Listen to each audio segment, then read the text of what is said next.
Τι είναι αυτό? Ένα σπουργίτη.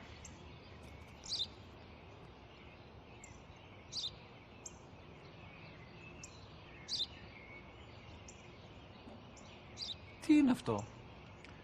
Μόλις τώρα στο είπα, πατέρα, σπουργίτη είναι.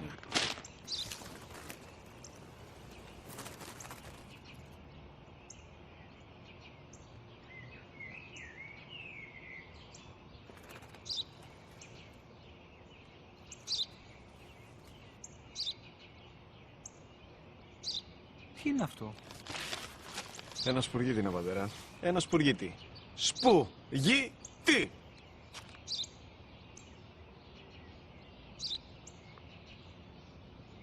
Τι είναι αυτό? Γιατί το κάνεις αυτό το πράγμα, μπορείς να μου πεις? Τόσες φορές σου είπα, είναι ένα σπουργίτη! Δεν το καταλαβαίνεις!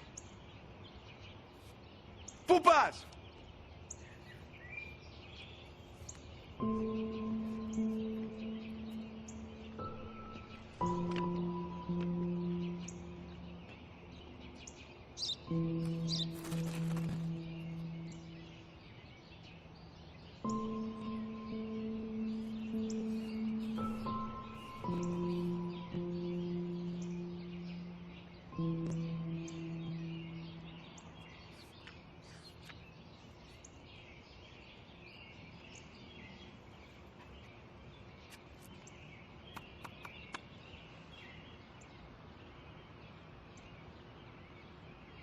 Δυνατά.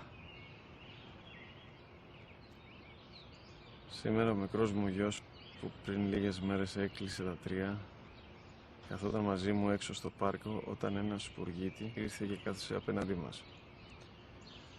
Ο γιος μου με ρώτησε 21 φορές τι ήταν αυτό και του απάντησα και τις 21 φορές ότι ήταν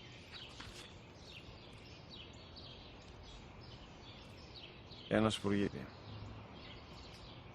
Τον αγκάλιασα τρυφερά και τις 21 φορές που μου έκανε την ίδια ερώτηση, ξανά και ξανά, χωρίς να εκνευριστώ, νιώθοντας στοργή για το αθώο μου αγοράκι.